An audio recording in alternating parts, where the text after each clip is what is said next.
Mateus 14:22 fala sobre uma tempestade. Essa tempestade, a gente já ouviu tantas vezes essa história, a gente já ouviu tantas pregações sobre esse dia. Mas eu quero te levar para esse lugar. Você está comigo? Diga amém. A Bíblia diz que Jesus, ele envia os discípulos à frente e ele se recolhe para ter tempo com a multidão e para orar. Então os discípulos vão à frente e no meio do caminho uma tempestade ela começa. Então os ventos são fortes, as ondas são altas. E a Bíblia diz que Jesus então vem andando sobre as águas. Os discípulos olham para ele, ficam desesperados, eles acham que é um fantasma. E aí Pedro tem uma ideia: irmão, tem muitos milagres que você vai viver, que eles vão começar a partir de uma provocação que você vai fazer. A Bíblia não diz que Jesus se apresentou para eles e disse: Pedro, vem para cá andar sobre as águas comigo. Não, a Bíblia diz que quando Pedro viu Jesus, Pedro propôs isso. Irmão, pega isso aqui em nome de Jesus. Tem milagres que Jesus vai até você para fazer. Tem milagres que você vai até Jesus para clamar. Tem momentos que Jesus vai até você, mas tem momentos que você vai ter que ir até Jesus. A Bíblia diz que aquela mulher do fluxo de sangue, ela soube que Jesus estava perto e ela foi caminhando em direção a ele. Ele dizia: se eu apenas tocar na orla das vestes dele, eu serei sarada. Se eu apenas tocar na orla das vestes de Jesus, eu serei sarada. Aquela mulher não estava no schedule de Jesus, aquela mulher não estava na tour de Jesus, aquela mulher não fazia parte do cronograma do dia de Jesus. Tem milagres que a gente vai viver porque Deus quer fazer e pronto, mas tem milagres que a gente só vai viver se a gente se posicionar para viver. Alguém está comigo? Diga amém. A Bíblia diz que quando Pedro disse isso, Jesus disse imediatamente: vem, Pedro, sou eu. Então Pedro coloca o pé para fora do barco e Pedro começa a andar sobre as águas. Você pode declarar isso comigo? Diga: Pedro andou sobre as águas. Sabe, eu acredito que é possível que naquele dia a sola do pé de Pedro nem tenha se molhado. Porque antes de tocar a água, Pedro tocou uma palavra. Irmão, guarda isso em nome de Jesus. A palavra que sai da boca de Deus na sua direção constrói um caminho de milagres mesmo que ele não exista. O problema é que muitas vezes a gente está chamando o Deus do impossível de Deus das coisas difíceis. Deus não é o Deus das coisas difíceis, Deus é o Deus do impossível. Quando não há caminho, Ele cria. Quando não há porta, Ele gera. Quando não há jeito, Ele dá jeito. Quando as palavras são contrárias, a última palavra é dele. Irmão, Deus não é como o homem é. Ele não precisa que o tempo seja favorável para ser Deus. Ele não precisa que os seus inimigos saiam para que Ele faça. O salmista diz: o Senhor prepara uma mesa para mim na presença dos meus inimigos. E Ele me honra, ungindo a minha cabeça com óleo, e o meu cálice faz transbordar. O salmista entendeu um princípio, irmão, que quando a gente entende isso, a gente para de se preocupar com o tamanho da oposição e a gente gasta mais tempo se lembrando do tamanho da promessa. O salmista diz: o Senhor prepara uma mesa para mim na presença dos meus inimigos. Sabe o que o salmista entendeu? Que os gigantes, eles não são um problema. Os gigantes são a plateia. O Senhor não vai preparar uma mesa quando os seus inimigos saírem. O Senhor vai preparar uma mesa para que eles possam ver. O Senhor prepara uma mesa para mim na presença dos meus inimigos. Tem muita gente achando que quando a ansiedade cessar, o meu ministério começa. Quando essa crise cessar, a paz no meu casamento começa. Quando o documento chegar, a paz em relação à imigração começa. Irmão, não é sobre o seu inimigo sair, é sobre o seu Deus entrar. Não é sobre o seu inimigo recuar, é sobre o seu Deus vindo em seu favor. Não é sobre o inferno andar para trás, é sobre a igreja avançar. E a Bíblia diz que as portas do inferno não prevalecerão contra a igreja.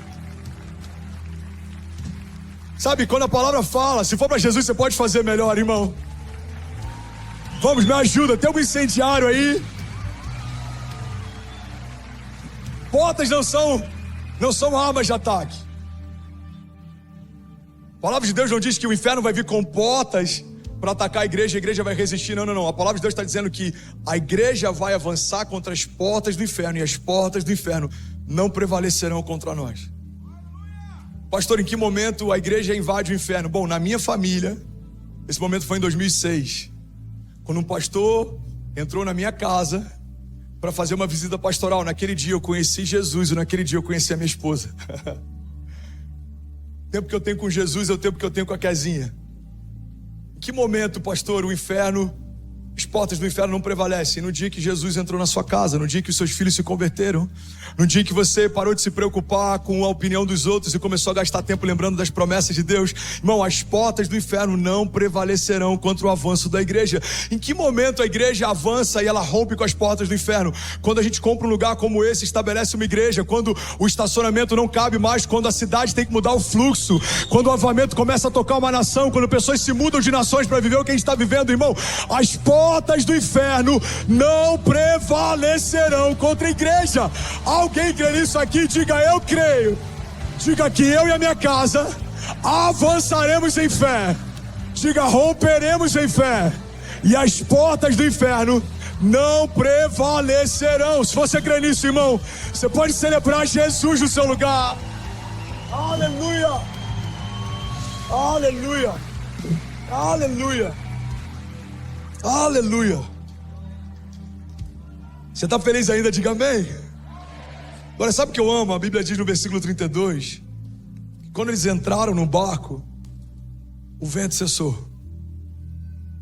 A Bíblia fala que Jesus vem andando sobre as águas e ele narra toda essa história. Eles acham que é um fantasma. Pedro tem uma ideia, Jesus gosta da ideia.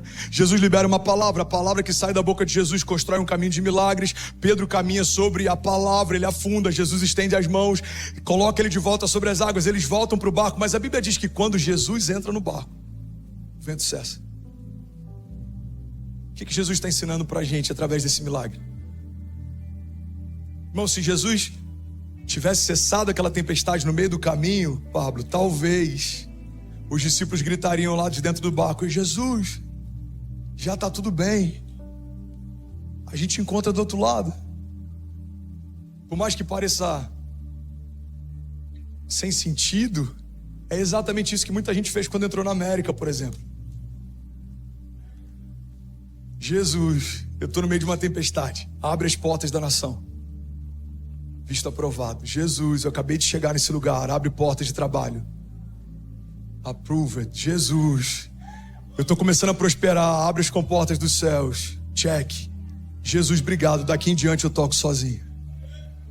Quantas pessoas a gente conhece, talvez essa pessoa seja você, e o Senhor te trouxe para uma noite de arrependimento, que clamaram em meio a uma tempestade, mas quando o vento cessou, se esqueceram quem fez o vento cessar. Quantas vezes a gente clama: Senhor, abre uma porta, e quando a porta se abre, a gente esquece quem mantém ela aberta. Quantas vezes a gente fala: Senhor, faz o milagre, e quando o milagre acontece, a gente se esquece de quem é o Deus de milagres. Irmão, guarda isso aqui em nome de Jesus. O convite que Jesus faz para Pedro é algo tão poderoso, talvez a gente não tenha noção da profundidade do que Jesus está fazendo. Jesus convida Pedro para largar tudo e segui-lo, depois que Pedro acaba de viver o maior milagre financeiro da sua história. Mas por que Jesus convida um Pedro provido, um Pedro abençoado, um Pedro que carrega a provisão, e não convida um Pedro falido, um Pedro de redes vazias, um Pedro frustrado? Por um princípio simples. Se Pedro segue Jesus quando não tem nada a perder, Jesus era a última opção. Mas quando Pedro segue Jesus, mesmo abrindo mão de tudo que tinha, Jesus se tornou a primeira opção. Jesus está dizendo: ei Pedro, você abre mão do último milagre para caminhar comigo. Pedro entendeu um princípio: é melhor caminhar ao lado do Deus de milagres do que eu me prender ao meu último milagre. Alguém está recebendo algo aqui? Vocês estão comigo? Irmão, o desafio na jornada de fé não é começar bem, o desafio na jornada de fé é terminar bem. A Bíblia diz que melhor é o final das coisas do que o início delas. Mas Tomás sempre fala isso: como termina é que conta. Uma fé que confia, não confia só no dia do mar revolto. Confia também quando o Deus da sua história fala: agora não, essa porta não, essa sociedade não, esse relacionamento não. Não também é resposta, porta fechada também é milagre. Alguém está comigo? Diga amém. Então no versículo 32 a Bíblia diz: e quando entraram no barco, você pode declarar isso comigo? Diga: quando entraram no barco, o vento cessou.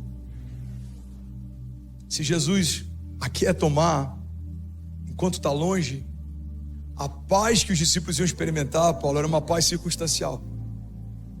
Por que agora você está em paz? Porque agora o vento cessou.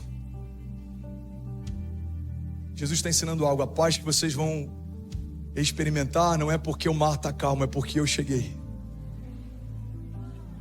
O mar pode até continuar revolto, mas Jesus está no barco, vai ficar tudo bem. Recebe isso em nome de Jesus. Os dias podem até parecer maus, mas Jesus está na sua casa, vai ficar tudo bem. O espírito de intimidação que ronda a América pode até se levantar contra você por ser imigrante, mas se Jesus chamou o teu nome, vai ficar tudo bem. Os seus inimigos maquinam contra você, se levantam em tempo e fora de tempo, mas se é Jesus quem te chamou para viver o que você está vivendo, declara com autoridade, vai ficar tudo bem. Você pode celebrar Jesus no seu lugar. Aleluia! E aí, tudo bem? Você acabou agora de assistir um vídeo. Se você ainda não está inscrito, já se inscreve também no nosso canal, ativa esse sininho aqui embaixo de notificação e toda vez que eu fizer uma live ou estiver transmitindo uma mensagem ao vivo, você vai ser um dos primeiros a saber. Mas eu deixei mais 2 indicações aqui que eu espero que...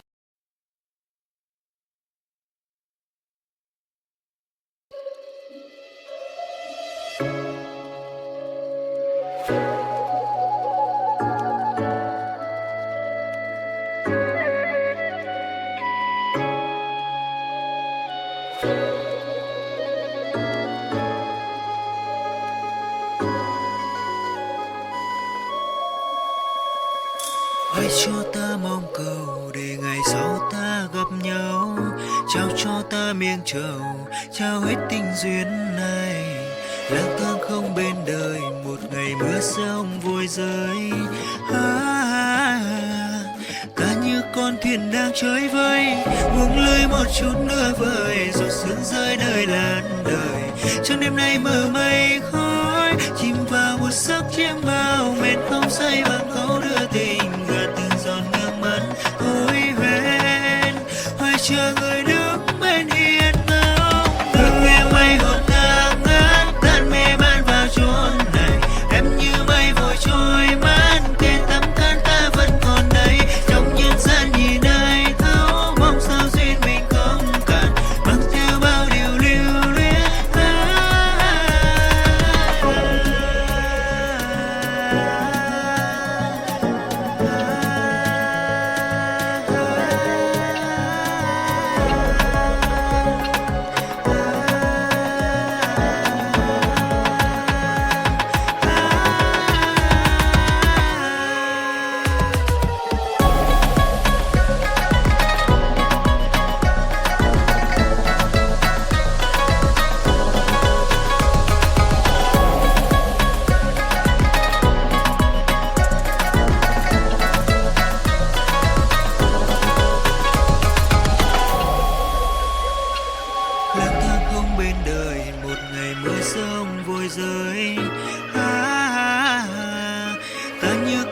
Đang chơi vơi, buông lơi một chút nữa vời, giọt sương rơi nơi làn đời.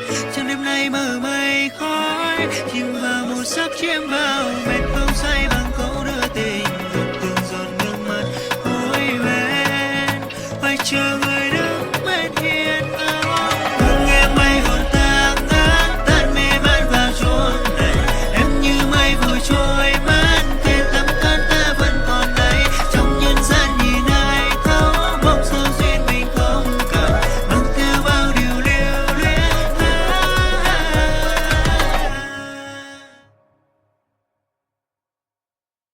façam muito sentido para você, então já aproveita e clica para assistir a próxima mensagem, beleza? Seja bem-vindo ao time de incendiários e eu espero de verdade que essas mensagens mudem a sua vida como elas têm mudado a minha também. Até a próxima, valeu!